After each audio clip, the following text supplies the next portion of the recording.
ನಮಸ್ತೆ, ರಾಮ್ಶ್ರೀ ಕ್ರಿಯೇಷನ್ಸ್ಗೆ ಸ್ವಾಗತ. ನಾನು ಶ್ರೀದೇವಿ. ನನ್ನ ಹಿಂದೆ ನಿಮಗೆ ದಾಸವಾಳದ ಗಿಡ ಕಾಣ್ಬೋದು. ಏನಪ್ಪ ವಿಶೇಷ ಅಂತ ನೋಡ್ತಾ ಇದ್ದೀರಾ? ತೋರಿಸ್ತೇನೆ ನೋಡಿ. ಇದು ನಮ್ಮ ಮನೆಯ ದಾಸವಾಳ ಹೂವಿನ ಗಿಡ. ಇವತ್ತು ತುಂಬ ಹೂಗಳು ಅರಳಿದೆ ನೋಡಿ. ಲೈಟ್ ಪಿಂಕ್ ಕಲರಿನ ಸ್ವಲ್ಪ ದೊಡ್ಡ ಸೈಜಿನ ಹೂಗಳು, ಮಧ್ಯದಲ್ಲಿ ಡಾರ್ಕ್ ಪಿಂಕ್ ಕಲರ್ ಉಂಟು. ಇದೆಂಥ ವಿಶೇಷ ಅಂತ ನೋಡ್ತಾ ಇದ್ದೀರಾ? ನೋಡಿ, ಈ ಹೂ ಕೂಡ ಲೈಟ್ ಪಿಂಕಲ್ಲಿ ಉಂಟು. ಆದರೆ ಇದರ ಹಿಂದೆ ಇರುವಂಥ ಈ ಸಣ್ಣ ಹೂ ನೋಡಿ ಅಂತೆ, ಇದು ಬಿಳಿ ಕಲರಲ್ಲಿ ಉಂಟು. ಇದೇ ಇವತ್ತಿನ ವಿಶೇಷ.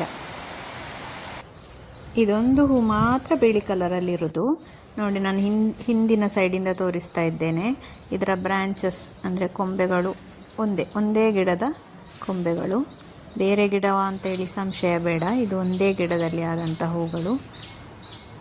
ಯಾವಾಗಲೂ ಪಿಂಕ್ ದೊಡ್ಡ ಹೂ ಆಗುವಂಥದ್ದು. ಇಲ್ಲಿ ನೋಡಿ, ಈ ಹೂ ಸಹ ಪಿಂಕ್ ಕಲರ್, ಸ್ವಲ್ಪ ದೊಡ್ಡ ಸೈಜಲ್ಲುಂಟು.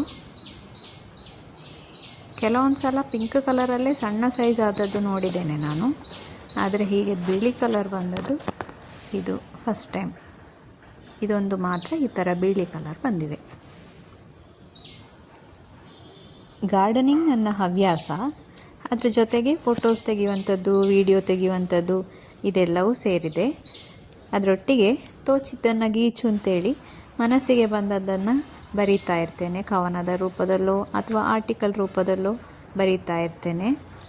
ಹಾಗೆ ಅದಕ್ಕೆ ರಾಗ ಹಾಕಿ ಹಾಡ್ತಾನೂ ಇರ್ತೇನೆ. ಇವೆಲ್ಲವನ್ನು ನನ್ನ ಚಾನಲ್ ಹಾಗೆ ಪೇಜಲ್ಲಿ ಅಪ್ಲೋಡ್ ಮಾಡ್ತಾ ಇರ್ತೇನೆ. ನನ್ನ ಚಾನಲ್ ಹೆಸರು ರಾಮ್ಶ್ರೀ ಕ್ರಿಯೇಷನ್ಸ್. ಫೇಸ್ಬುಕ್ಕಲ್ಲಿ ಪೇಜ್ ಕೂಡ ಇದೆ, ಯೂಟ್ಯೂಬಲ್ಲಿ ಚಾನಲ್ ಕೂಡ ಇದೆ. ಫಾಲೋ ಮಾಡ್ತೀರಲ್ವಾ?